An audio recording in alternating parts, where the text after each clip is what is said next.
And welcome back, everybody. Time now for more lower bracket action here at the Rad&Dire Cup, the Dota 2 competition, where 8 of China's best are competing for over $150,000 and, well, a land title, something that China has not had much of in the past few months, but that's obviously going to change here. Just Chinese teams participating here over Christmas, as the Western teams perhaps take some time to rest and celebrate as they do. But we've got a best of one now between CDEC and iG.Vitality. Things are going to get heated here. I'm going to be joined by Scant. And Scant, you saw CDEC earlier today. How are you feeling about their chances here? I mean, CDEC got pretty beaten by CDEC Youth, but I think that would have a lot to do with CDEC Youth doing well and having a good draft style planned and really knowing what they want to do in the current meta. And I don't think it's to do with CDEC themselves looking weak. I think they're looking pretty strong. I think they come into this series, or this game, as pretty big favorites. And I was actually a bit surprised to see iG.Vitality even beating Newbee.Y. I went and checked after that. I don't know if you know, iG.Vitality is actually just the old DK team. Oh, is it all the same players more or less? Yeah, it's okay. I mean, the DK team listed 6 players, and 5 of those players are not iG.Vitality. Their star player here, QD, is if you remember, he used to be called Black Z. Yes, I do remember. So it's essentially a team that's been together for quite a long time, and maybe that speaks to why they're performing a bit better than we thought they would. Okay. Yeah, I watched the game. Cameron was casting it, the best of one they won, and it felt like they were okay, like they were played well together as a team, but they very much fell pretty far behind early on, and it didn't actually look like they were going to take the game until they managed to take it to the late game. But they survived one more round, and it is best of ones, so that's where you pull it together a nice strategy, and that's something that CDEC, we saw them get kind of outplayed, as well as maybe, I don't really say outdrafted, but it seemed like CDEC Youth did have a better game plan going into that series, so something similar could happen here, and suddenly CDEC's out of the tournament. eHome themselves, they struggled to get through their previous match. They had a very bad start to their best of one lower bracket match, so things will be very cutthroat here in the lower bracket. Yeah, in both the games of CDEC against the CDEC Youth squad, CDEC actually did their kind of typical look strong early on. They seemed to be winning the lanes. They had an early kill lead, and then just like CDEC Youth just kind of grouped up, started doing their death ball, and couldn't be stopped. So I mean, if iG.Vitality can assemble a similar plan, maybe they can threaten them here. But I don't feel like, from what I've seen of iG.Vitality, at least looking over their picks from various games in this tournament, I don't feel like that's the style they usually go for. And if that's the case, I really do just favor CDEC. And look at that, they've got Invoker, the first pick. Shiki's Invoker is no joke. I mean, it's not the one that people talk about. People always talk about, Lina or Viper or TA, but Invoker is actually one of his favorite heroes. He's very, very comfortable in it. And that's usually, like, in terms of the draft, the only question mark we have when it comes to this team. Yeah. Well, we'll see CDC there in their booths looking ready. One of them just looking a bit sleepy and tired. But curious also that IG, they had first pick and went for the Oracle over the Invoker. So it's something they could have grabbed their hands onto if they'd wanted to, but it seems they prefer to grab the Oracle. Does pair up very nicely with the Gyrocopter. As far as the laning stage goes, this is pretty potent stuff. But CDC then respond with a Dazzle to help protect against some of that potential aggression. Once you've committed to the Oracle, you could fit in an AA, but you're not going to like first to pick Oracle with an AA. So the obvious counter to the Dazzle, not really as easy to fit into your draft without kind of ruining things a bit for iG.Vitality. So I've just been checking that data because apparently the ticket was actually loaded for the qualifiers for this tournament, and it seems like near the end of the qualifiers, iG.Vitality actually split a series against CDEC Youth, and they dominated them in one of the games by the end of the game screen. That's what it looks like. So is this on the new patch or the old patch, by the way? No, this is still on the old patch. This is still 6.85. But yeah, so I mean, it could be a totally different thing. It could be that CDEC Youth's success right now is exactly because of their, coming up with something cool for the new patch. But I guess just worthwhile to point out that this is not, because in my head I was kind of like, oh, iG.Vitality, they're just another one of these academy teams, not really to be taken that seriously. And now the fact that they're actually DK, have played together for a long time, and the fact that they've taken games with these other teams, maybe I want to just root for them a bit and say that they could give us a game here. Okay. All right, well, we'll see them take out the Drow Ranger. Not going to let any kind of Drow Visage strat kind of put its way through into the second stage of the draft, and see what CDEC look to go for here. They haven't grabbed Aggressive's hero just yet, but feels like his hero pool has really expanded. He's never really... he was known for the Gyrocopter, that's what he did during TI, but very much he was a player who was very quick to adapt to new heroes, and even heroes that he was put on when he was playing it and hadn't had any record of playing, he seemed to just easily adapt to. So as far as his hero pool goes, it makes probably a lot of sense that CDC secures Shiki's pick early on with the Invoker, not to mention that it is an Invoker, so we'll see where they head first with this third pick. I think Aggressive, by the way, had superb games early on. Both those games he played almost flawlessly, and it was just like a matter of there's not really that much that he can do. I mean, the first game he played Ember Spirits and he was like 6-0 in 10 minutes or something. The second game he played Slaughter, farmed a really quick blink, was like super active and effective on the map. But yeah, it was just kind of the story of the game was the draft didn't allow them to win those games for the most part. So I wonder if he's maybe a little bit frustrated because he's kind of done his signature thing all day, and it just hasn't been what's been needed to win. Okay. Well, Earthshaker picked up by CDEC. I was wondering if they're going to just keep on going with their bread and butter, but Earthshaker perhaps a slight deviation to their standard picks. Normally they'd go for something like the Spirit Breaker is like the classic Garda hero as far as the 4 position goes for this team, but charging into a Gyrocopter is something that often backfires. We saw that a bit last game with the CDEC.Y Gyrocopter. As bad of a start as he had once we got to the mid game, you couldn't really charge in and commit to a fight as a support Spirit Breaker when there's going to be a rocket barrage and a cooldown in your face. Yeah, something that I also saw earlier was ROTK playing Earthshaker in the Vici versus LGD series, and he really had a very delayed Blink Dagger in that game where he farmed up like 1,800 gold and just died and couldn't get it, and at the point that he finally got it, they were just like BKBs up on everyone. It didn't really matter. So actually the thing that made me think of that first is, do you think this is likely to be a XC Earthshaker, or I suppose it could be a Garda Earthshaker? I was initially thinking XZ, and I guess I still am, but there's not really any major reason it couldn't be a support Earthshaker. I just haven't seen support Earthshakers have as much success as they used to in the past, with the way the mid lanes perhaps changed to be less about those kind of like Queen of Pain, SF. The sniper, when Sniper was a big pick, Earthshaker roaming was super popular, but the current mid lane doesn't seem to need the roaming Shaker as much and prefers to have heroes like Bane or Dazzle there. Yeah, I think that's a fair point, and Garda tends to play roamy heroes more of the, recently at least, of the form of like run up to you and attack you, rather than stand far back and shoot a long fissure. So we'll see. I think it could be either or, but I think more likely leaning towards the offlane. Just based on what we've seen, it's been much more preference towards offlane Shaker. And I think with Nightstalker now, that's a hero that can kind of keep tabs very well and cause problems for a roaming Shaker. If you ever run into a Shaker somewhere in the river, you take a lot of damage as an Earthshaker. So Naga picked up. I don't think I've seen an aggressive Naga Siren ever before. But yeah, I think I'd be surprised if anyone's seen an aggressive Naga Siren, to be honest. It seems kind of unusual compared to his regular style. It could be a Garda hero. We did talk. Yeah, it's possible for it to be a Garda hero, and we also talked yesterday about how CDC looked like they were trying out things that they saw at WCA, and I mean, they saw the TNC drop, but they also saw the Alliance Naga Siren, so it could go either way. I feel like I'd err on the side of it being the Garda Naga Siren, just because it doesn't fit what we know to be Aggressive's playstyle. But at the same time, coming into this, like looking to the last series where they played, that's exactly what I was trying to say, is Aggressive looked a bit frustrated, like he's doing his normal thing, he's doing it really well, and it just didn't seem like the right thing to be doing. So it wouldn't be that surprising to me if he said, hey, I want to try and do something different this game.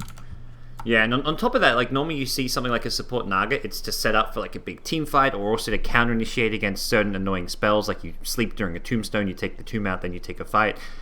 It's okay set up for like a Shaker or an Invoker, but generally like an Invoker doesn't need the setup to use his big team fight. There's no like black hole or big ultimate to like directly follow up a Naga sleep, so I don't really feel like the support Naga sleep is going to be a massive tool this game necessarily. IG Vitality pick up a line which suggests they think this could be a core Naga and the illusions may be a problem. Mana Drain, Hex, both handy at taking out those Naga illusions, so we'll have to wait and see. CDEC, I guess, have their options open with this 5th pick. 5 seconds remaining. Does Oracle's Purge effect kill illusions? Ooh, good question. Good question. I would guess no.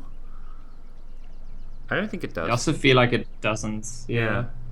I'm pretty sure it doesn't, so I'm not sure if that's something to kind of take into consideration, but if it does, then yeah, it's a great extra tool to have to instantly take out an illusion.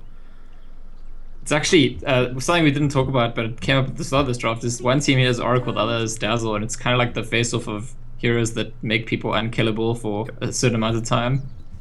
So we could have some kind of clowny fights where 2 heroes are facing off and suddenly they both can't be killed in the next 5 or 6 or 7 seconds. Definitely not something. I mean, until Oracle came into CM, Dazzle was like the only hero that has that kind of effect on the game. And sure, the effects are slightly different because Oracle often the hero dies immediately as the ability ends, but it does kind of change the dynamic of fights somehow, I think. So Broodmother last pick, an XZ hero, so it looks like we see a aggressive Naga and an XZ Brood, which does put Shaker onto the Garda role and the support. There are maybe some other slight things they could do, but that's probably the most expected result of this pick. Yeah, we don't expect aggressive to be Earthshaker. I mean, there was a time where people were like fiddling around with the mid and the safely Earthshaker, but it seems less likely. I just want to know if aggressive is Naga Siren, does he make a rotation at level 6? Does he go does he TP to the offlane? Like, and then what? TP, sleep, and then suddenly you bring your whole team. I don't know about that. If anything, the sleep just buys time for IG to respond and rotate themselves. Zeus last picked up, so there's the mid laner for IG Vitality. And we have ourselves a draft. This is an interesting one coming out from the 2 teams here. This is a best of 1 elimination match, and CDEC going with something not seen before with the Naga Siren pick. Yeah, I've timed out again as the draft ended, but yeah, I like the Zeus line combination. Reminds me a bit of the AA line combination. Just when you have those heroes together, as soon as line hits level 6, quite easy to find pickoffs on the map. Especially useful against the Brood, because I think one of the more successful approaches at dealing with Brood in general, rather than just having a hero that sits on it all game, is being able to kill it a substantial number of times. Alright, looks like I might need to reconnect myself as things like I'm just going to reconnect now, since it looks like I will be having some problems this game. But I'll have to get things back underway fairly soon. Players getting ready in China to compete. CDC versus IG Vitality. And we'll see how things kind of develop here in the early game. Nothing too... Oops, that's the wrong overlay. There we go. Now we're in game. Okay, so nothing too unexpected as far as anything to start off here. We don't see any early wards placed just yet, but we'll see. It looks like the standard lanes from both the 2 teams. Yeah, it's looking pretty regular. It's aggressive Naga Siren, as we expected, and I wonder, I mean, maybe it's just best of 1 elimination. They've had a long day, and this is like their some secret go-to, like, safe strategy. Yep. Just be sure that we get back into the best of 3s. Yeah, they will have to play another best of 3 after this, not directly after. They have, I believe, they have a best of 1 break, and then they verse, if they win, either eHome or LGD, who's playing the other best of 1, so will be a long day for these teams. So yeah, CDC did look pretty tired in the booth during the draft, so some of their players at least maybe still waking up, since it is their well, I guess second match of the day. So maybe they should. If they're not woken up by now, then something's wrong. But Night Stalker can be into the offlane. Go ahead. There's a certain irony in the fact of CDC being defeated by the youth squad, because they were like, traditionally the youth squad for LGD, and they kind of knocked them down at TI, knocked them out of the tournaments, and so there's like something in the organization, something that like Ruru is doing, that the young teams just always like end up beating their masters. Shiki getting aggressive mid, not going to throw the cold snap, and the Fissure not getting the complete lane block off. An early harass here on the mid lane. Meanwhile, in the off lane, It's Night Stalker taking Harass himself. The Poison Touch level 1. Very cost-effective Harass and just body blocking. Couple of right clicks. Now they buy time for a Fissure. It's a Riptide. 1 or 2 more. Can they get this kill? He salves up. Immediately cancelled.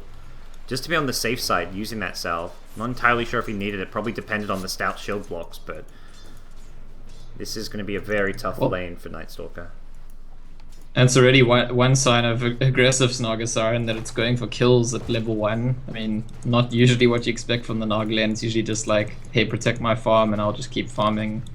Definitely one dynamic in this draft between Dazzle, Earthshaker, and Naga once she gets level 6. It's actually very, very difficult for IG Vitality to, force the aggressional fights that they might want in this game, because there's so much to break it up. The Fissure, the Grave, the Sleep, even Invoker gonna have Tornado, EMP, Deafening Blast, so it's gonna be a messy game for IG Vitality to find the fights that they want. And if CDC wants to just kind of like play reactively and play a farming game, they'll probably have the tools to do it. And they're committing both supports to dealing with this Brood right now. Like Lion and Oracle just camping down bottom lane. They've got Sentries and Dust, but realistically, Brood is like pretty happy right now. He's got level 2. He has complete control over like seeing where the supports are, knowing what they're up to. So he's getting what he needs to out of this first couple minutes of the game. And he found one of the sentries now, so yeah. The only sentry they got left is like far in the top right of the lane, and if he hangs around where he is now, they're gonna have to use the dust if they want to catch him. And he knows it's there. He got attacked and thrown spells at, so that's why he replanted his webs to the left side of this lane just to stay away from that sentry ward. And they can't actually catch him. He can just sit on top of the trees here, and you could theoretically blind dust him, but that seems like a big ask. They're pinging it. They're saying this is where he is. Do they go for it? That's the problem. There's too many spots he can be on. They're pinging 2 different spots here, and it looks like they may go for a dust play. They tango on... they tango. Lion. What is he up to? There we go. He gets the dust as XC runs in. Oh, XC perhaps just a bit unlucky with the timing of that movement. He will go down. Pops a Fairy Fire. 1 or 2 more right clicks. Just enough. If he stayed to the south over the other trees, he may have survived that one. That was But it's like so important. 50-50. I mean, I feel like if IG Vitality don't make that kill, the lane's like such a big loss for them because they have 2 supports hanging around doing nothing. So it's almost like just justifying the movements and the positioning that they've gone for that they make that first kill. It's not necessarily like a big win. It's making it okay. Mid lane, Tornado EMP with a Cold Snap and the Fissure from the north. And good damage onto the Zeus here. 1 or 2 more right clicks. He's going to go down. Shiki's committing to this. And he's already got Phase Boots. Pops his Fairy Fire to be on the safe side. And he can just switch to Quaz now and heal himself back up. Gets pulled to Tango. And this... Well, I feel like all 3 lanes for CDEC going very well right now. Even though Brood gives up a first blood, he's keeping these supports under leveled. He's kind of getting a lot out of the lane just by having the experience. And both the other 2 lanes being dominated by CDEC. Night Stalker has not gotten any experience out of the offlane. He's been completely zoned out. He's rotating into the jungle camp to try and get any smidgen of experience right now. Yeah, and Zeus is not just being... I mean, he didn't just get killed, he's being kind of destroyed on CS as well, which is a bit unusual. Usually you expect Zeus to be able to stand back and at least get creeps to the arc from like a safe distance, but I suppose that... I think the level 1 harass from the Fissure and the just having bad creep equilibrium, Invoker's just been like sitting on his hill a bit and really just keeping the pressure up, so for the most part it's just Shiki that's like playing the lane well. The threats of aggression is just making it much more difficult to do. I mean, he's catching up some CS now that he's back, but you see where he's just standing on his tower, and he's probably going to spend a lot of time back there every time he pushes into the enemy tower. If he like hits the river, he's dead if Shaker's there. Like, he can't actually go down his ramp. He has to stay on his high ground at all times. We see XZ get dusted again at bottom lane, but this time around, unsuccessful getting a catch, and Dazzle was actually here for this one. A duo we haven't really talked about, but Dazzle Brute often picked up in tandem because of the Spiderlings with the Shadow Wave and the damage output that you can get when you use these 2 spells. I am so sad looking at this Night Stalker. It's like, okay, he's gone for the full Iron Talon because he feels like he needs to spend his first nighttime farming the jungle. Yeah. And I don't know, maybe this is to do with the fact that the offlane's a bit more difficult for a lot of heroes to get value out of. But one way or another, I this didn't is realize like... you could do this pull on the Radiant side here at top lane. He managed that somehow. That was actually aggressive solutions. That's what it looked like to me. Oh, like, he pulled trying the to creep pull wave. the wave away to kill the tower, and then Yep. like accidentally ended up pulling the. Oops. Okay, I see what you mean. Yeah, that makes a lot more sense. They don't. Okay, tower's actually down to deny range, so aggressive probably wants to try and guarantee the last hit on that somehow. Maybe calling for reinforcements. Shiki is gonna grab a haste rune here, and I believe this is gonna mark this top lane in trouble. They see the rotation here. XXS doesn't even have time to deny the tower. He just backs off completely, and this tier 1 top will be going down. And again, that's another. I feel like that's a decision being made by aggressive, right? Because it's certainly not uncommon to be in a position where he was here. The lane's abandoned, and feel like deliberately don't kill the tower because then we can keep the creeps back and no one can ever come to this lane. And by killing the tier 1, actually you make it more likely that Nightstalker or anyone else can come get XP here. But it's kind of also like, well, yes, we get the gold bounty, we get the map control, and possibly move somewhere on the map. Although we're yet to see if the aggressive finds a way to rotate around the map on Nagasar early Right on. now, no one is getting farmer XP in the top lane. For 6.5 minutes in, I feel like that's like a crime to have a lane at a T2 tower not being leached for XP and farm. Like that is a really bad sign for IG vitality. Yeah, if it wasn't for the fact that Zeus was also getting beaten by Invoker in the mid lane, you'd think maybe that level 2 Nightstalker could have found something to do by heading to the mid lane, making a kill. But that was never an option either. So it's like you can't be in your own lane, you can't gank the mid lane. It seems unreasonable to run the whole way across the map at like level 2. So you kind of got forced into the jungle, and it's just like super awkward because this is not Nightstalker is not like a comeback hero. Like sure, yes, the vision it grants if you eventually get Ags will be useful at any stage in the game. But for a lot of the game, his team's just going to be playing 4v5, and I think that's compounded by the fact that they've had both supports trying to control the Brood since the early game. So it means that Shiki and Aggressive have both had just like so much space to do whatever they want. Yeah, and Aggressive's just solo top against on a single hero inside. He's managed to pull the lane back using the pull camp, I believe, and it should be in a pretty good spot for him to continue farming. And as a result, Dazzle's just sitting bottom lane, offering some help. Earthshake is also rotating down here, perhaps looking for an aggressive play as we lag on out. Let me just quickly reconnect again, hopefully not missing too much. There's a rotation coming, but right now they go onto QD and nearly kill him with the hill bomb. You know, the spiderling hill bomb, one of those silly little combos, and it took him down to like a smidgen of HP.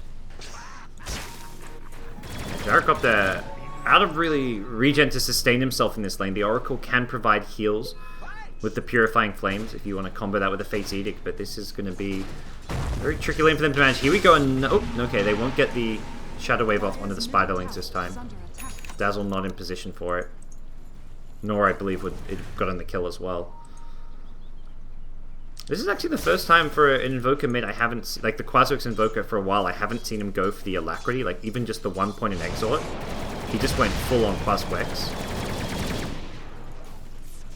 Bottom lane, Invoker's rotated in now. Tornado will barely miss here. QD gets back to safety. It looks like they'll change target to Oracle and take the pick off. So it's in a way it's counterintuitive, but I suspect the reason that he doesn't go Alacrity in this game is because he's against the Zeus, who's planning to sort of stand really far back and arc lightning from far away.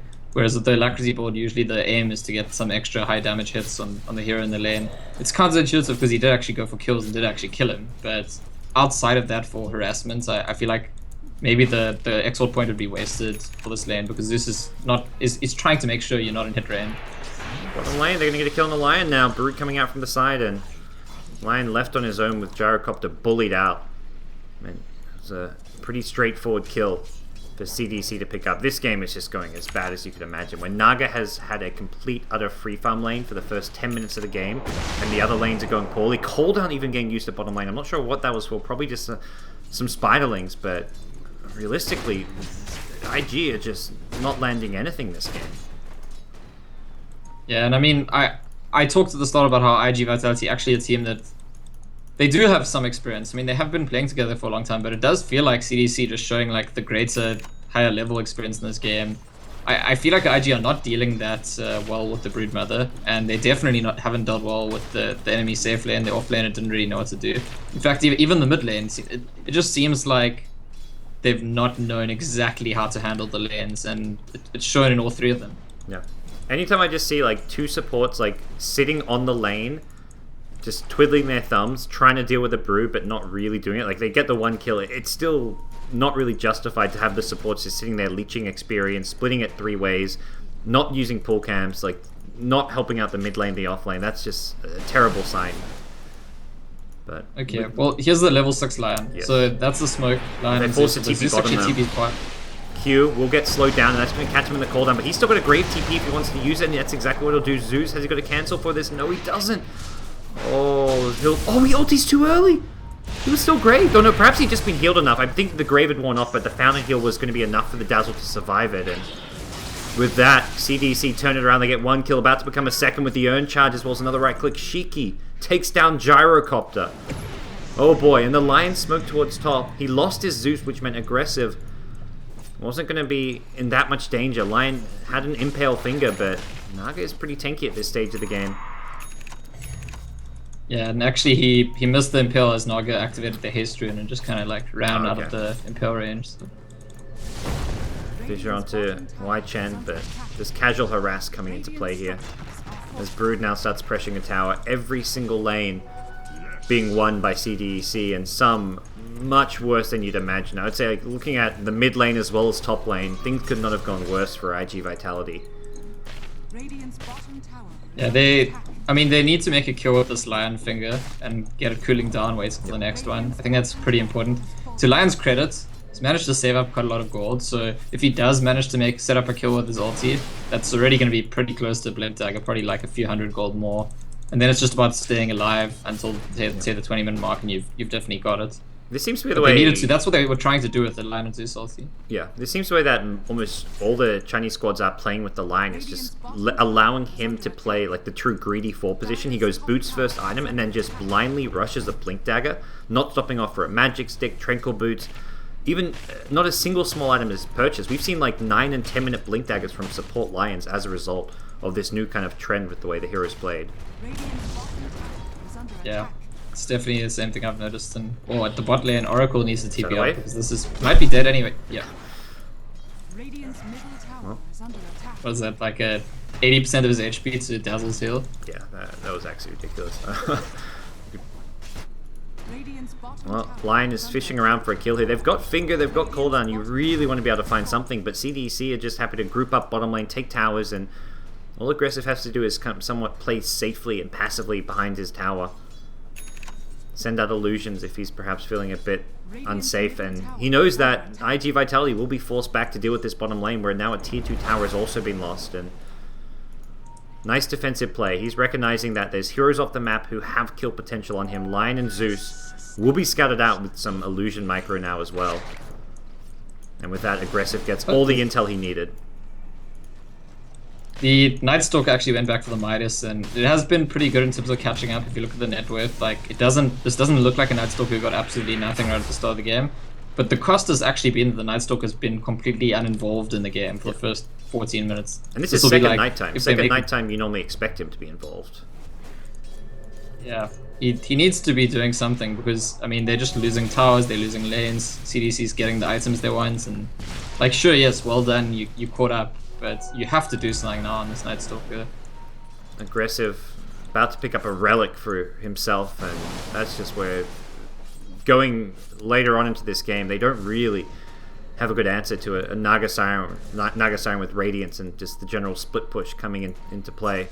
XC ready to go aggressive here. The Fissure, where's that Shadow Wave, the Echo Slam and everything. QD, he should go down after the False Promise here. The heals from the Oracle, I don't believe it's going to be enough. QD, maybe actually now with another one coming into play. He barely survives. Wow, he probably took as much damage as he healed during that because he was on about 50 HP when the False Promise wore off.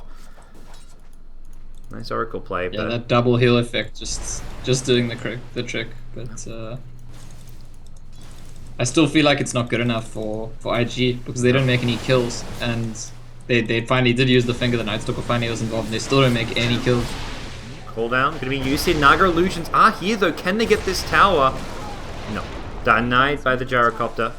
That would have been huge. If Aggressive gets that, that's more or less his Radiance completed. But either way, like you say, they use the Finger, they don't get a kill. Nothing seems to be working at all for IG Vitality. Haven't had a kill since that 2-minute kill on the Broodmother in the off lane. And it's such a bad, I mean, for the exact strategy CDC have, it's really bad for IG to have such a poor start because there's the Brood you have to deal with now, you have to find a way to deal with it. And there's the Naga that you like, obviously thinking about how are we going to deal with this Naga later because Naga's getting the farm, we're not controlling her. And there's this like tension because so many things you need to do and you're actually getting none of them done. I don't know, I think this is the kind of pressure that pushes a team to make even more bad decisions. And like possibly like look for ganks that they shouldn't look for, fights they shouldn't, and make the situation even worse. So it's gonna be interesting to see how they handle this. For now, they've decided the play is just to go ultra greed mode. They got Helmet of the Dominator on the Gyrocopter. He was trying to stack Ancients, but CDC recognized it and blocked it with a Sentry.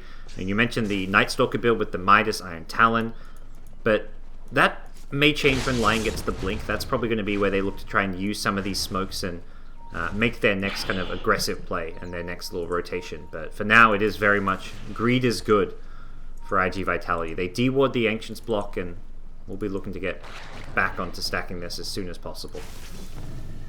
And QD actually sends himself a Quelling Blade, and this is something we remarked about yesterday with the Drow Ranger, and it's something I'm just seeing more and more. Just Quelling Blade, regardless of whether you're melee or range, just picking up that Quelling Blade. On the Gyrocopter, you mean? Oh, he actually had this for the laning stage. So this is something I've seen a Gyrocopter do before, where you use the Quelling Blade to help deal with the Brood by cutting down the trees. Oh, I see. It's like a slight little like he deviation sensed himself in the courier now, but I mean maybe. So you're saying he had it? And dropped it he had that in the laning stage. So he must have dropped it at some stage for a TP, I guess. But he definitely had it in the laning stage. It just seems to be coming up more and more often that I see like a hero that I don't expect to see Quelling Blade on. Yeah. And they just have it. I mean, it's a cheap item. It's good for farming. I have no real objections. Yep. If you've got the slot, there's like no reason not to get it when you can sell it back later for the 100, like, and get 100 gold back anyway. So we'll see what IG's Vitality's next move is going to be. Goes. Yep. They've got smoke, they've got Lion, I mean, but realistically, who can you kill here apart from like a support or something? And there's no real high priority kills available to you. A Shaker would be nice since he is close to Blink Dagger. Yeah, it's their best hope to make like 1, maybe 2 kills and pull out. They definitely don't want to get into a full fight. Oh, Shiki. And they're gonna actually get scouted by Insta 4-star back, and he's revealed the smoke gank.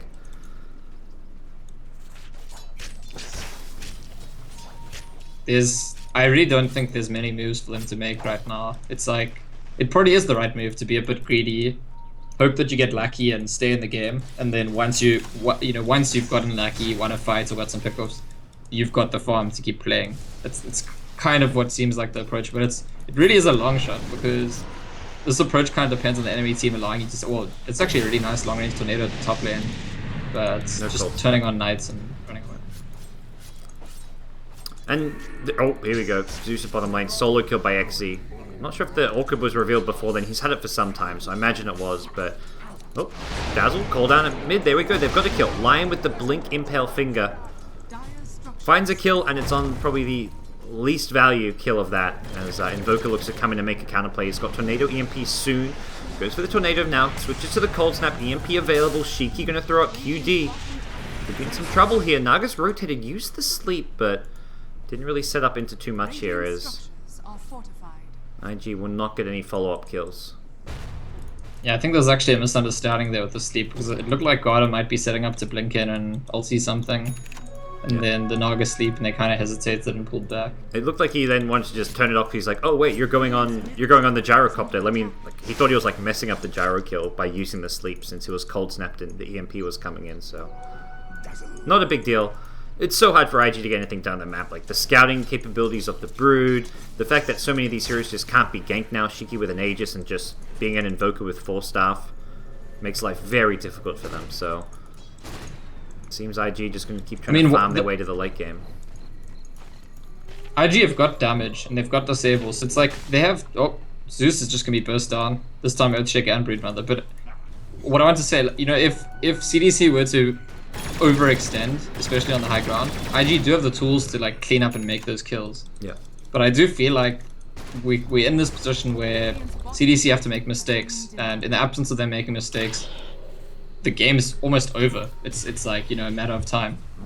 Because you're going to miss the Oracle there, who was orchided up. If that lands, problems could have happened. XZ overextending now, so you mentioned mistakes. There's one. Night Stalker gets given a gift in the form of a Broodmother. But with the tier 3 tower taken, this bottom lane gets a lot harder to defend. Suddenly your high ground defense is just that much trickier when you haven't got a tier 3 tower there to kind of just hug and sit by. There's a temptation by Shiki, I think, to hang around because he's got the Aegis, he wants to make use of it, but yeah, I think thinking the better of it because Aegis doesn't just I mean, your Brood's dead, you got less pressure on the map, and there's no use, you know, using the Aegis just to die again a second time. And he's not gone for the Orchid, so his solo kill potential is just dramatically reduced as a result. I kind of like the build he's going for. We've seen the 4-staff and what it can do and how useful it is this game. He's just a lot tankier and in some ways a lot more stable of a build for this game. Q now. Oh, he's going to get caught out. Another pickoff going iG's way. This is their avenue back in the game. Find pickoffs wherever you can and then play as greedy as possible securing your farm. Problem is, Gyro struggling to secure the Ancients right now. Drop a cooldown just defensively. I think recognizing that he needs to go back and heal. He's going to get healed up by the Oracle. I think he's worried about these Ancients being stolen. That's exactly what's going on with Shiki here. He's got Aegis and it looks like he just wants to throw it away. 4-star forward. Not the move he was looking for, it seems. And that Aegis will be expiring about 30 seconds time. As iG Vitality do manage to safely secure the Ancients for Gyrocopter. Yeah, so I'm maybe starting to be able to construct a narrative that favors IG where, I mean, we said they got the damage, they got the disable, the burst potential to punish mistakes. I said that could happen especially on the high ground, and now they have Night Stalker Axe, which means a lot of the time the map is sort of like high ground, because one of the big advantages of high ground is the vision advantage. And they're going to have that during nighttime anyway on the map. Like, sure, it's not the only advantage of high ground, but it's one of the reasons that it's easy for the team to overextend, and similarly anywhere else on the map you can overextend into Night Stalker vision without knowing it and suddenly get picked off. So it's a bizarre Night Stalker game where the hero was completely uninvolved in the game for about 15 minutes, but it's ended up... His net worth compared to the Zeus, oh my gosh, that Zeus he's looking like a support right now. Do you think maybe Zeus should start with the Iron Talon and a Midas as well? Yeah, he'd have more farm than what we're seeing here. But perhaps was not expecting his lane to go as it did. As much as like that narrative exists for them to have some good fights, for CDEC, the pickoffs we've been seeing are coming because Brood's been split apart from the team. Once Brood gets her next item, be it BKB, SMY, whatever this Ogre Club's transitioning into, they can group up more and they can just use the Naga as like the split pusher with illusions. Like I still see no good answer in sight to deal with a Naga Siren. As much as the Lion acts as like a kind of temporary solution when you see an illusion or two coming your way, when those illusions are keeping all lanes pushed out, CDC are just going to be out farming IG on the map. Like this gold graph will not stay where it is if IG aren't going to continue to find pickoffs. Yeah, I agree with that. And CDC actually, Aegis has gone now, but they're smoking up for a player there, and we still haven't seen them like really do something efficient with Naga ulti. That's one of the interesting questions here. Feels like they've just kind of been throwing it out and not really sure how they want to use it. Here we go towards the mid lane. The Fidget going to lead the way. The Oracle's there with the false promise. Now come the heals. Tornado missing means QD will survive this one. The counter initiation coming. Brood swoops on in. It's going to be the Night Stalker in trouble. He's got the gem. He can't afford to lose this one. It's just been picked up. As it looks like CDC will regroup as they back off. Shiki healing himself back up a bit. Naga. Yeah, and I do feel like part of this... low. Might be... No, he should live. I do feel like part of what's going on here is CDC familiarizing themselves with playing a hero like Naga Siren, because they used to... In a position like this with this amount of gold lead, they're used to being able to just like, oh, we'll just take fights and it'll be easy. But I think they're struggling to get value out of the Naga Siren, who's sure the top net worth, but that's 12,000 gold that's like not really having an impact on these like in and out small initiation players. Yeah, and it feels like aggressive. He's played a good individual game, but it's just been the way the heroes meshed with the team, which just hasn't really worked out too well for them. But for now, CDC decide, let's just group up bottom. Let's poke away at these Raxes. Probably want to poke at the range Rax to get some permanent damage into play, but CDC deciding now's the time where they can look to push high ground. There's no Night Stalker ultimate, which means it is daytime for the next 40 seconds here. Tornado EMP gonna catch up just the Night Stalker. And Naga nowhere in sight, so it doesn't really feel like all of CDC are committed to this push. They have got a few key items coming up soon. I mean, I talked about XC's BKB. It's about less than 1k gold from completion. Shiki's Aghanim Scepter he can buy in a couple of seconds. And also the Naga Siren. Perhaps, was this going to be a Manta Style coming out? Yeah, so his Manta Style very soon. So it seems like a very bad time to push for CDEC. They don't have Aegis. They don't have their like second big items. And there we go. They're also going to get picked off. So Garda now. Could be a secondary kill for them. Goes in with an Echo Slam. The Totem Fissure going to catch two. Nicely played by the Shaker. And he turns this one around for the better. They're going to lose the Lion as well. Aggressive. May actually go down during the silence, and they kill off the Naga Siren. This fight going really well for IG Vitality, and the chase is on. You can't invis away from the Night Stalker with the gem. He gets the slow. The Fissure is there. Shiki. They need a 4-staff to escape this one. He's silenced up once again. QD chasing down with a homing missile. But too far is Shiki. But big kills onto I think that, Naga. Night Stalker could catch for another slow there, but there's such a high risk of them turning around just killing him and then losing the gem, so deciding not to go. But yeah, it's it really is like, that's the story of the game. Like, yeah, sure, Aggressive's playing well individually, but I just think CDC are unsure of how to use the Naga Siren. It's kind of like, what would Alliance do? Honestly, I think Alliance would just keep farming in this position. Like, they wouldn't feel any pressure to make plays, to siege the high ground. And I think that that's something CDC just don't instinctively feel comfortable doing. And so they're trying to put together plays. And yeah, I mean, first it's the sleeps that they look uncertain about. Then there's the fight where the Naga's not close enough to do anything. This one TPs into the middle of fights and just gets blown up, like unable to even use any abilities. And it's even like what we just saw there, where like suddenly Brood and Invoker are like on the high ground at bottom lane, poking at the racks, obviously not going to commit to it, but it just seemed like not a good use of their time when they could just be, like you say, farming. Brood staying down there's fine, but he's got full access to the Radiant jungle, and all in all, it feels like it was not a time they were going to go for a push when they're still missing key items to kind of go for that with. So it seems like this is the stage of the game where they should be farming, and they need to just slow things down a bit, but at the same time not present IG the pickoffs they have been doing. In the early game stage, they were farming and not giving these pickoffs. It feels like they've just kind of gotten a bit sloppy over the last 10 minutes. So definitely not a comfortable playstyle for CDEC right now. I mean, outside of the context of the game, this is a very positive sign for CDC as a team, right? To see a team like push themselves out of their comfort zone, try things that they're not used to doing. It's obviously a good sign of their growth and development as a team. And they executed the strategy as far as the lanes went and the draft went. You could see like they executed perfectly in the early game. Like they won all their lanes, did everything right. All the rotations and the support play was on point. It was just like once they got to that, let's move around as a team stage of the game, I was like, oh wait, is this really what we want to do? Where they just looked a bit more lost. But they're going to secure themselves next Roshan. So this will be Aegis probably in the hands of Shiki again. This time around they'll have a BKB. And with bottom lane exposed, maybe they do go for a high ground push here. This is probably where, you mentioned what would Alliance do. This may be where they try and at least chip away at and take this bottom lane of Rax. Yeah, they might. I mean, I think they will. I think CDC will. Would Alliance do it? I don't know. I'm not actually sure. Because the Naga Siren, it's like, Radiance is not an item that's, like, you look at the net worths, and Radiance costs, what does it cost? Like 6,000 gold, essentially, or 5,500 gold. Yep. And imagine you, like, take that gold out of, Night Stalker is actually called XD. Okay. You know, for a lot of purposes, if CDC are going into a fight, items like Radiance, like, that's not actually worth 5,500 gold in a fight at this stage in the game. It's worth like probably half of that, really, in terms of like the effect it has on the fight. Whereas if you're splitting up, farming the map, pushing lanes, it's worth maybe even more than 5.5. IG Vitality suddenly turning up the heat. This is kind of reminiscent of their last game where they had this really shaky early game and it looked like they were just completely out of the game and didn't have much of a chance. And then they just kind of make some really good decisions. Come mid-game time, they find the pickoff in the Roshan pit after CDC secure. They say, nope, we can fight this. Zeus ultimate keeps the Brood in place.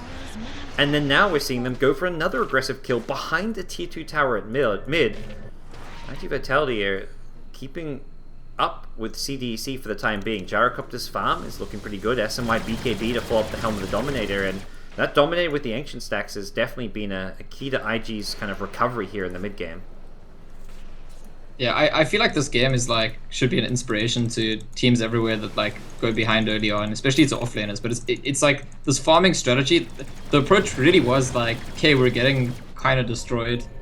There's not a whole lot we can do. We're gonna just like build ourselves to farm and hope things go okay. And as it turns out, things went kind of okay. CDC made a few mistakes and they stayed in the game. And Night Stalker, Gyrocopter have both been heavily rewarded for the farming approach they took as a result. Well, Gyrocopter unfortunately walks into 4 heroes. That was not his best move. He will pop the BKB and try turn and fight. Not sure if that's going to work. He may bring the Shaker with him. Nope. Brute helps out. Elter on the side. Q getting low here. He's being brought down by the Night Stalker, who then gets locked in place by an ensnare. Going for the TP out. The Song is going to cancel it. And it looks like they will steal the gem away from iG. CDEC making, I kind of want to say their first good move of the game, but at the same time, Gyrocopter walking into them just set iG up for failure there as far as that team fight was concerned. Yeah. That was a huge mistake by iG. They don't have vision showing the enemy jungle. They don't know where the enemy heroes are. It's not like the Night Stalker was right there with his gem and his extra vision. So yeah, it was just I think a lazy move by Gyrocopter. Yep. Just completely punished by it. Invoker gonna have his Aegis chewed away at, but putting the line Finger of Death on cooldown. They break the tier 2 tower here in the mid lane, and top lane being pushed in by Naga Illusion. That wears off, but looks like CDC may just signal the retreat here. They've kind of, for the most part, gotten what they needed. They got a key kill on multiple heroes. They take the gem away. They use up the Aegis, but they're put back in a position where they're the ones in the driver's seat, and they can actually kind of starve out iG, keep them in their base now with the Naga Siren.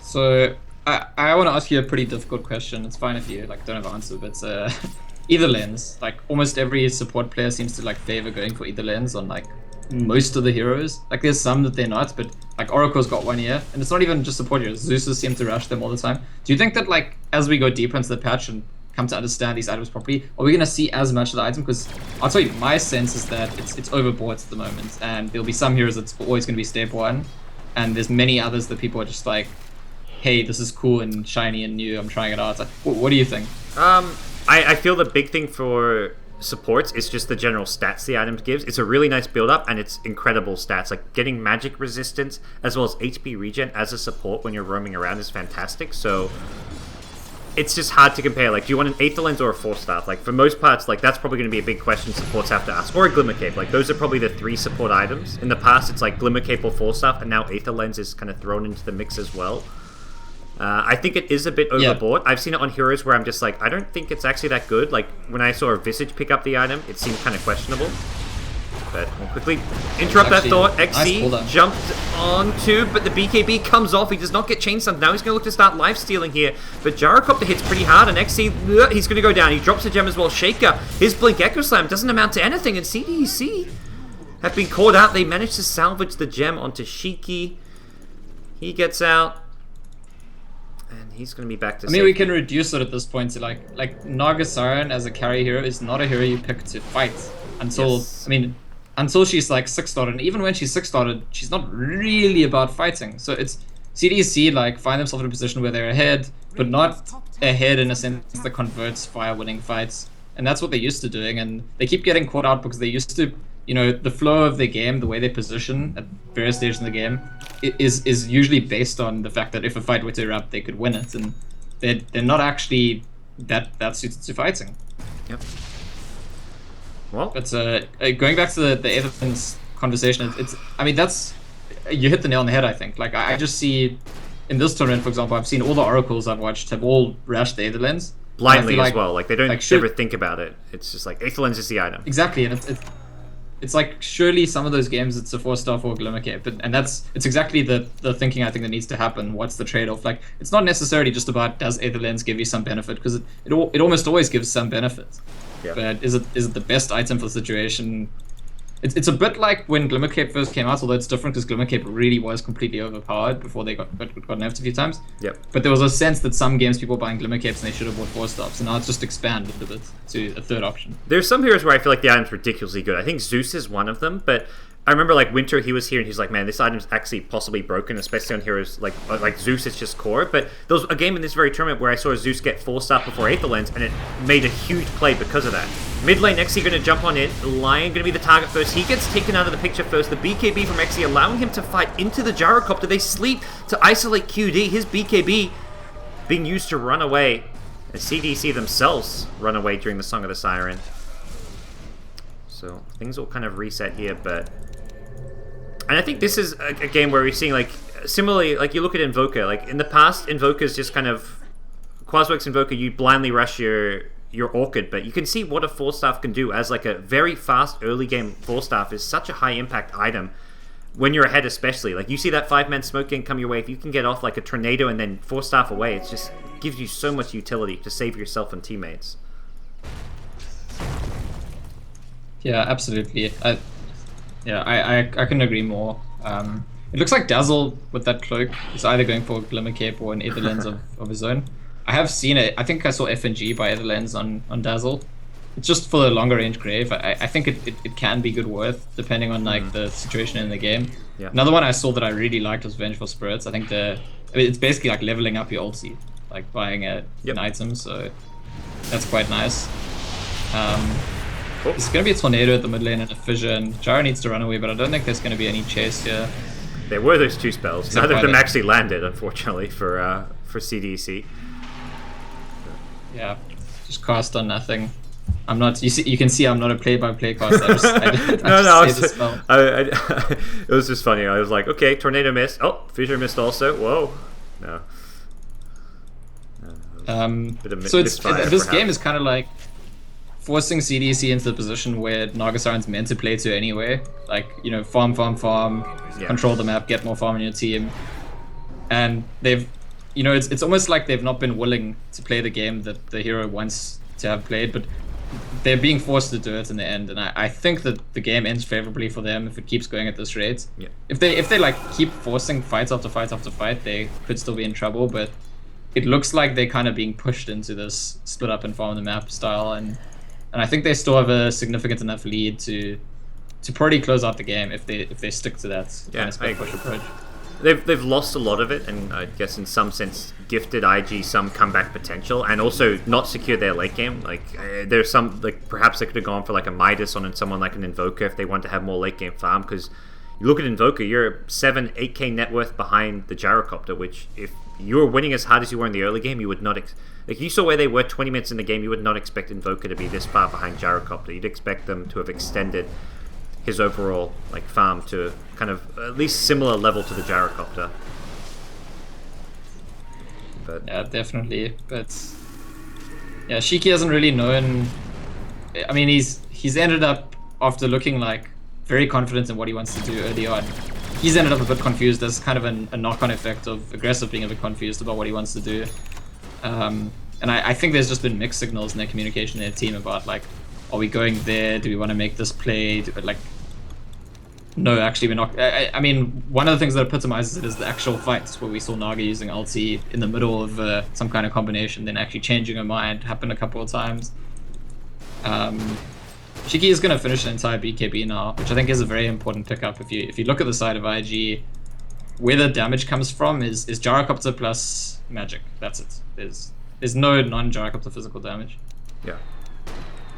So with that, Roshan will also respawn, so CDC, once they get tabs of that, may look to secure it for themselves. But that was definitely a location of a pretty bad fight last time around, where they took Roshan but lost Brood, and then to follow that up lost a Earthshaker as well. And IG going on the aggressive here. I don't think this rotation's been scouted out by anything on the Dire side just yet. Spiderlings will now see them though, and IG as a result will be probably pushed back. Trying to make their move though. This is where CDC probably just want to send those Naga illusions bot lane, top lane, and at least apply pressure that's going to create doubt in IG's mind as to what they want to get done here in the mid lane.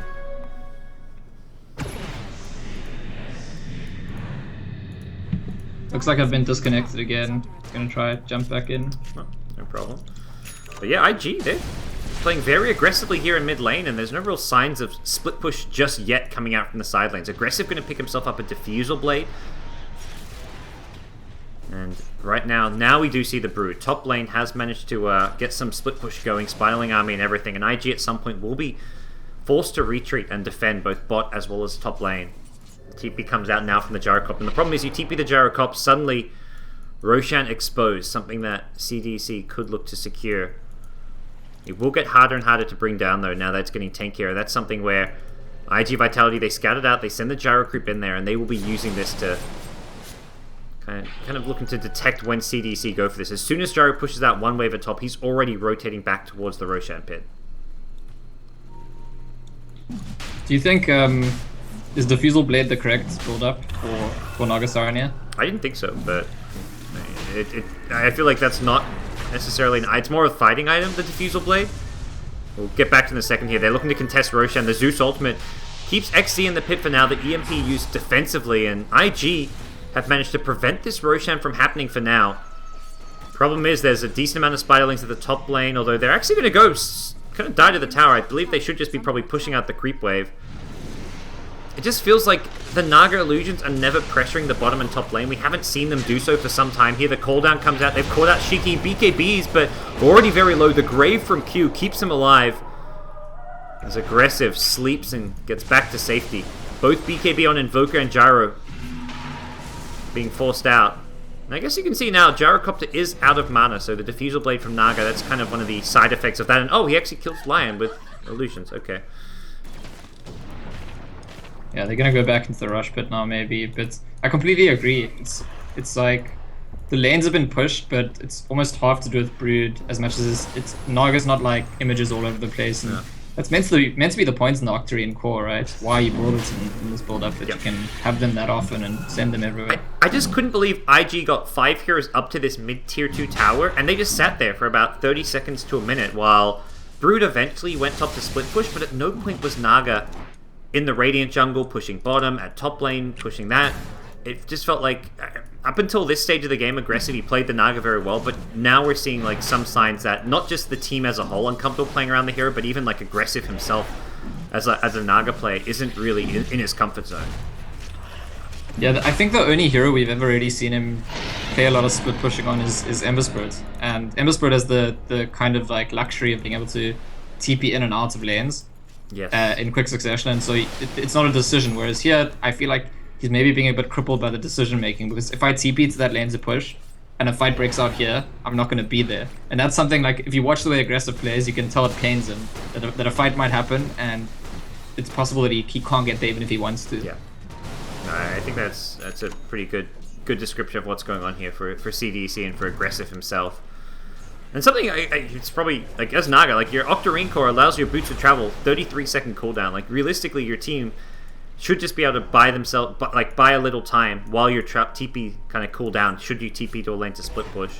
But right now, CDC he literally doesn't. I mean, I'm watching him this whole time we're talking, like, okay, the first time he's TP'd to another lane, but making sure to TP where they don't see, it's almost as if, like, he's not going to TP into the wave. I haven't seen him do that once this game. TP into the wave and start pushing it. No. He wants to remain hidden as much as possible, which, when you are up against like a lineup like this with Lion, Night Stalker, you do want to play somewhat cautiously. A Blink Hex could just ruin your day, but now he'll show himself at the bottom lane, and it looks like they perhaps want to push and pressure with the Aegis as well as Cheese this time. Can CDC take a team fight? IG going on the move. They're the ones getting aggressive here. Dire Vision not going to spot them out just yet. They see the Gyrocopter mid lane. They're going to get the catch on XE. Can they bring him down fast enough? The Impale on 2. Finger is there. XE gets graved up though. That'll save his life for now. Also give him some time to BKB. Life still up off of the Night Stalker. There's going to be an Echo Slam on the backlines here. Lion still alive because of the false promise, but the damage has been dealt. He goes down. Aggressive. Trying to man fight the BKB Gyrocopter during the sleep. That's not going to be too successful. Shiki with an Aegis will be popped in. Again, another good looking fight for IG. They may be able to get the Invoker a second time. If CDC aren't careful. Aggressive, he comes back in and just pays for it with his life. Not the play he wanted to make there. Invoker has no TP out. He goes invis. Where's that detection? Where's that gem? Zeus is one with the lightning bolt. He forced stuff to the low ground here. Shiki gets back to safety. They're going to turn and fight XC instead. And QD with the SMY Skadi is just too big of a threat. Naga's come back to the fight. He's brought back. Aggressive. Is this a dieback? Oh no, it's looking like it right now. He's silenced up by the Night Stalker. Can he get away? The cooldown's there. It's not going to reach Night Stalker. It catches Shiki though. XZ is there. He walks into the second blast, and QD getting cold snapped up will break down the Brood. Operation save Naga Siren. Ultra kill for Gyro. And incredibly close to getting more. Shiki as well as Aggressive, both very, very low. I believe that was a Sunstrike attempt from Invoker. Yeah. Did he hit it, or did he just not have enough damage? No, he missed. He missed, okay. But it's, I mean, this is just damage control. Fine, Naga Siren makes it out, avoids the dieback, but it's It really is the story of the game. Like CDEC managed to get a lead, and just they don't know what to do with the lead except fight. But they keep. I mean, they can't fight. Well, things not going so well. We got S4 in the chat. I'm sure he has a thing or two to say about the way CDEC are playing around this Naga Siren, being the Alliance captain himself. And right now, you could not have had a better early game. Two of the lanes were just demolished. The off lane for the Brood went pretty damn nice. Like, I would say as far as Brood lanes go, that was at least like an 8 out of 10. The other two lanes being like 9 to 10 out of 10s, and somehow iG.V just turned this around. And it's come through some great rotations and well-timed aggressions as well as well-timed greed when they need to be greedy. But where we're seeing right now, it's iG who seem to have a lot of control. Honestly, I feel like it's iG do have control now, but it's had much more to do with CDEC than iG. Yes. The way this game's gone, just because CDEC have insisted on taking fight after fight after fight, and Shiki might get caught here. Full start BKB gets him back to safety. The Ghost Walk is there, but the gem giving Shiki the cover is the Naga Siren Sleep. I mean, what's the... What? Oh, okay. Was that a rocket? Homing missile? Alright, homing missile must just have killed been Invoker. Interesting. I don't think he was expecting that to be maxed out, but this is a level 22 gyrocopter, and when you've got the Skadi, you actually have the mana to sustain spamming out homing missiles as well. So, Invoker goes down. I'm sad I missed that one. So early on we were talking about narratives, like what's the narrative where, you know, a team fight happens and Gyrocopter dies? How do CDEC kill Gyrocopter? Because I mean, they've got to echo him and kill him before he BKBs. Finger on a dazzle. What the if the Oracle's North. there? X Impale, they take the kill. All right, another kill going their way. And yeah, like you say, if Oracle's there, it's all about making sure, like, I guess not enough heals happen during the False Promise, and because he doesn't have the Satanic yet, once he has Satanic, I don't think there is a narrative where you kill the Gyrocopter. But it's just it's such a bizarre situation, and it's so telling of just, you know, CDEC and the kind of team they're on. They have chosen to play out of their comfort zone in this game, drafting the carry Naga Siren. They're finally split pushing. Aggressive is looking to trade Raxus here at the bottom lane. Meanwhile, Earthshaker goes down. iG have taken the mid lane, but they've now got to defend both top and bottom. The range Rax at bottom taking a bit of damage, but they're here in time to defend the top lane, and mid melee Rax claimed by iG. Gyrocopter looks like he's going to use the courier and complete that Satanic now. At this point, so more I mean, or less invulnerable. The situation we've been dealing with, it's not just that CDEC got a lead with a Naga and then weren't sure how to extend that lead, which is usually by split pushing and just farming the whole map. It's also, they wanted to fight because that's what's natural to them. It's not just that they're bad at fighting, it's that iG's lineup is really good at fighting. Arguably, it's the only thing iG's lineup is good at, is fighting. Yeah. So it's just like, so emphatically clear that, you know, what's gone wrong here for CDEC is that they've made the game be about the one thing that they can't win the game at.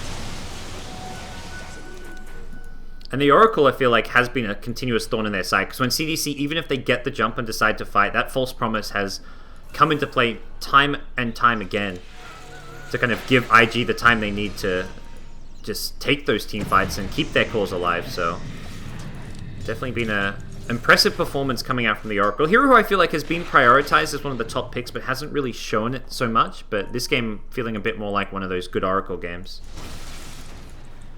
Yeah, I've been seeing it before this. I've been seeing it mostly just as like a counter pick to Darkseer a lot of the time because it lanes so well against it. But yeah, it's overall got a lot of value this game. And now the Satanic is actually finished on the Gyrocopter. So really, I feel like to kill Gyro, they need to catch him before he BKBs and somehow control the Oracle. Gonna be difficult. It's gonna be very. I mean, I don't know. Maybe the Gyro and the Oracle just bunch up and both get caught in the ES's spells. It's going to get trickier and trickier now. They take a tier 2 tower. They're going to TP back, it looks like, the Oracle for now. There's multiple heroes here. They're not going to go for a high ground attempt. CDEC maybe not recognizing that just yet, but they're already backing off themselves to push out this bottom lane. And for iG, it's just defend your lanes right now. Again, like I said earlier, CDEC are starting to become... They're starting to use the kind of playstyle they should have been using all along, but out of necessity now.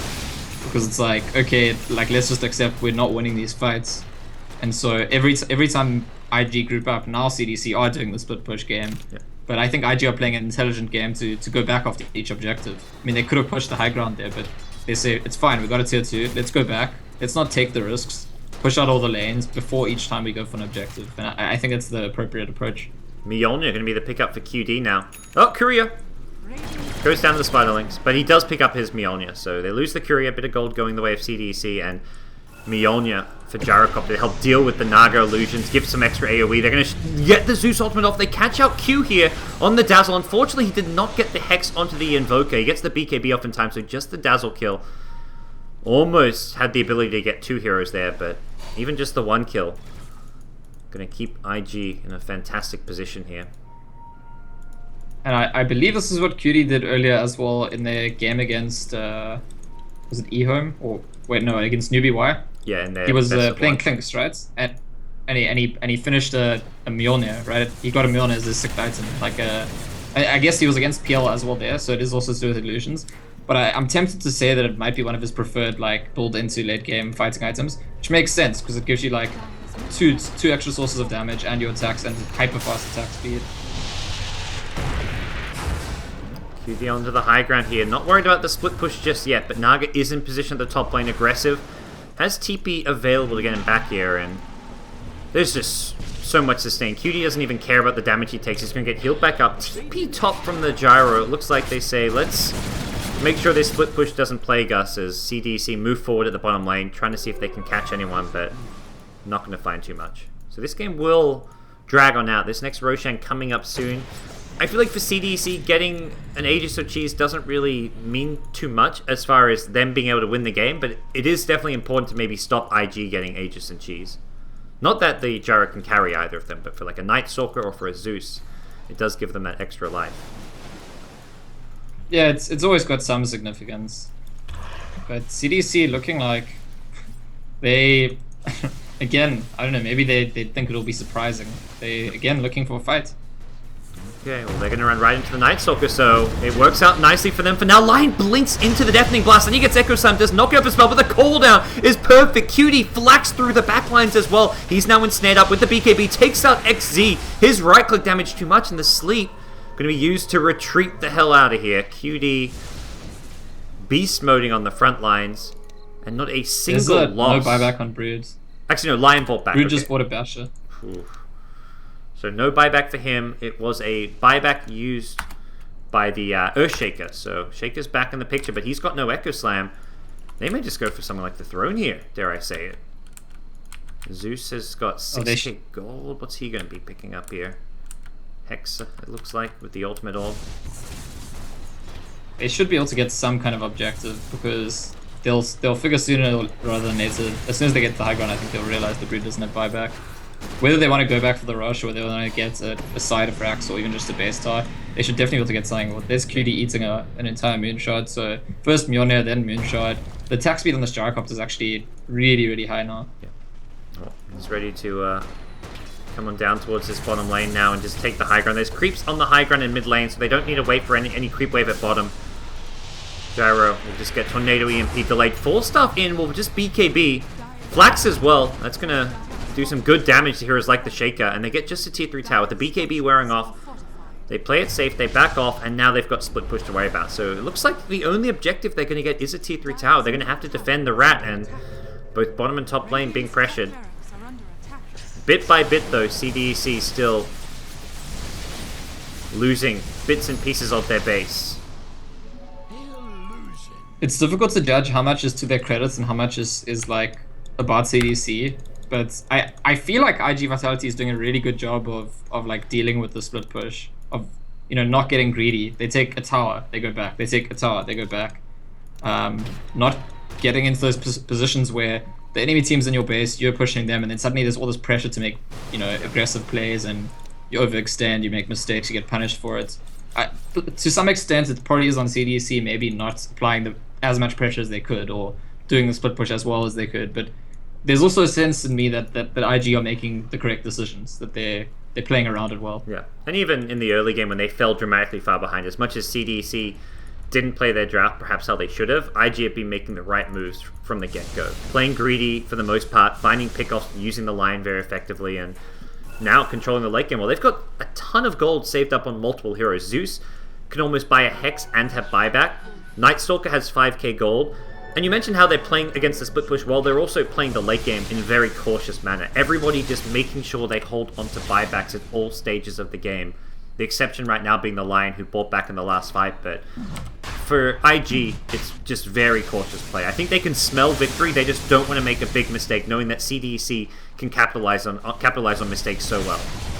Aggressive, actually, just going to run at Zeus is actually... He's got a 4-star still. Okay, he's going to take out the illusions here. Here come the rotations. Oracle swoops on in. And as the game continues, I feel like Aggressive's getting maybe better and better at splitting and applying pressure. Just kind of... It's a funny thing because it feels almost out of desperation. It feels like as they become more desperate, he feels the need to take more risks and push his boundaries a bit. And I almost imagine him each time saying, I could have been doing that all along. That was quite good. Well, still, game not one for either team here. Just the one lane of Rax, not really a big deal at this point in the game. Shiki working on a site device himself with the ultimate orb, I imagine, and they're going to be the ones in the Roshan pit here. IG nowhere in the vicinity. For IG, if they see this Rosh go down, they'll probably just be thinking, okay, let's just defend split push for another 6 minutes until that Aegis expires. But yeah, it's going to be tough for CDEC to actually break high ground, even with Aegis and Cheese, I feel. Yeah, especially if they try and break high ground by going all in one lane. Maybe if they try and apply pressure in like a sort of slow sieging multiple lanes from a distance. But that's also difficult because there's a lot of catch. There's the Night Stalker, there's Lion with his Blink and 4-staff. So there's risks everywhere. And I don't know, we're actually at the point where, like, even if this was like the world's best Naga Siren with any items you want on the hero, I don't think Naga's in a position to like fully control the game. It's definitely past like the Naga Siren's like kind of peak as far as the game's concerned. You need a lot more coming out from the rest of the team at this stage. He's 6 slotted. I mean, we've seen Nagas like Envy go for 7 items, 8 items, have them fly around on a courier around you, be it something like a Necro Book, a Refresher. But for now, Aggressive not doing any extra item slot plays just yet. And there we go. Hex picked up. Zeus picks up the Hex as he has 4k gold. That's saying something. And what did Night Stalker picked up the AC for the team? So no buyback on Night Stalker, but I think feeling very confident in his team right now. There is also no buyback on Invoker, although I guess he is holding the Aegis. So probably why he felt comfortable finishing off his Hex. I don't know about you, but I feel it's almost criminal for neither team to have a Vlad's at 60 minutes in the game. That I would say it's a matter of the trade-offs. Like, can you identify an item that someone's holding that they should rather have a Vlad's instead of? I think, I mean, the Midas on Night Stalker, I guess, is like a easy one to kind of point out, but yeah.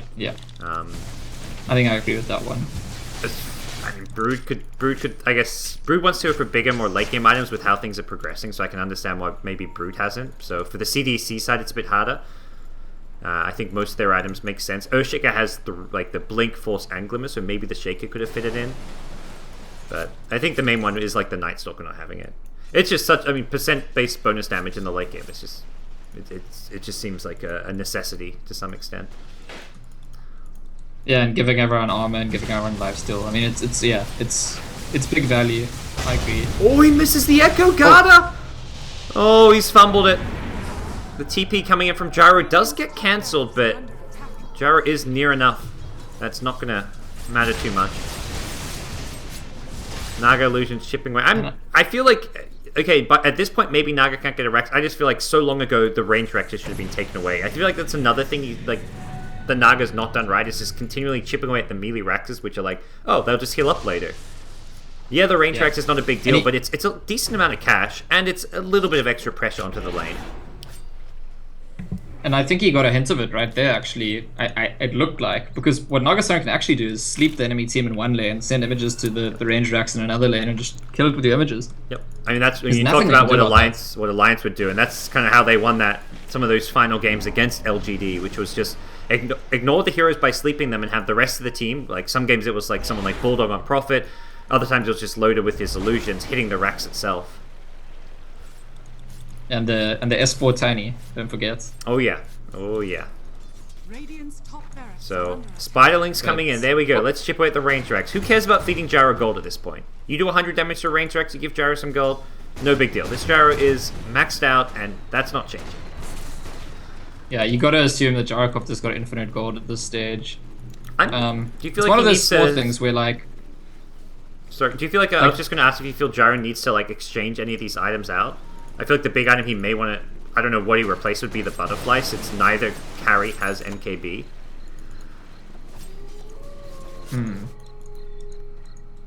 Yeah, and Naga doesn't really want to get an MKB, Invoker doesn't seem to have a lot of gold, so Butterfly actually could do a lot of work. Not really sure what he'd replace. Maybe he'd have to replace the Skadi, but like, that's not really that, you know, is the MKB, because not an enemy team is. Got it. Invasion. Well, there's the Radiant. Caught out, and the Grave is not going to save him, but the 4-staff cheese will. He gets back to the high ground, eats up the cheese. And here come more Spiderlings. XC in the top lane as well, going for the range racks. It looks like he'll get this one. There is a glyph available. XC not taking the racks just yet. He's holding his own. There we go. Rax goes down. XC just going to hold his own and fight. He's going to look to take out the Oracle. Can he do that with the Orchid? Looks like not quite enough damage. Sunstrike, it misses. Ooh, that would have been a big kill. Instead, he's going to get the Lion with the Naga illusions in. CDEC showing some signs of life here in the late game stages of the game. Sleep from aggressive. Or the... Is there... What? No. I thought there was a homing missile. I think his illusions killed it, because I saw the animation on him, but here we go. He didn't actually TP out. It looks like he wants to stand and fight. Gyrocopter going for the level 2 travels in. Great fissure, though, blocking off the chase. And with that, IG won't be able to find any more pickoffs. Again, where is that split push? It's going to be a fight instead. Garda gets pushed in, and he gets hexed up before he can Echo Slam. He's dead. Aggressive is dead. Oh boy, insta buyback from Naga. He immediately recognizes that this is just a terrible position to be in. They're going to lose Dazzle as well. They re-engage there. I mean, you mentioned CDEC, they just want to fight. They were fighting in a position where none of the lanes are pushing out. They've got a Naga. They didn't really have any way to fight into a Gyrocopter, considering they've got a Naga. Even if Earthshaker hits that Blink Echo, I don't even think the fight would have gone a whole lot better for CDEC. It's just that they killed Lion, and to them, that's like the smallest excuse to justify fighting. Hey, Lion's dead. Come on, let's fight. You know, like. And I guess also the Zeus Hex it. that caught the Shaker there, which was the big thing. You've got the Night Stalker vision and then the Zeus Hex, so maybe not recognizing that the Hex had been picked up. Oh, Shiki. Caught out. Cooldown kills him off. He will instantly buy back. This is the stage of the game where CDEC, though, are crumbling. Bottom racks exposed, and QD getting hexed up. Can they kill him before the BKB? There is a false promise, I believe. Yep, wrong is silenced up, though. He can't get off just yet. He's not going to even need it. The Abyssal XC trying to man fight his way through, but again, the Hex coming out from the Zeus. Here's a Blink Echo. The false promise this time will be there, ready to save QD. How much damage will he take off of this one? It's not a whole lot. Zeus will ultimate, and Night Stalker will be kept alive. Just barely. There we go. They lose the Gyrocopter. There was enough damage after the false promise, and Gyro instantly buys back, recognizing that this is the moment to win the game. Invoker without buyback, Brood without buyback, Naga pushed back, everybody just coming back into the game. IG, they want this one, and it looks like they've got it. They may just knock out CDEC out of the tournament here. They're going for the tier 4s, and I don't think CDEC can fight this one. They're going to go for the Naga sleep, but it's looking all over. Yeah, it's just a stall. Well, hope that they survive long enough for everyone else to respawn. another sleep in 33 seconds. Can you last that long? Is perhaps the question, and it's not looking like it. 27 seconds for another sleep. Tier 4 towers both down, and IG about to take this one. Refresher picked up by the Zeus Lion. Oh, he's actually going to go down to the Naga illusions, but the bigger issue is the throne. Naga has got to stop this one, and it doesn't look like he's got a way to do so. BKB, throne goes down. IG. I pretty much counted this team out after day one. I saw them day one get them crushed 2-0 by LGD, and I'm just like, yeah, this team is probably going to be the first team knocked out, and in pretty convincing fashion, but boy, was I wrong. They have just made 2 huge comebacks in a row.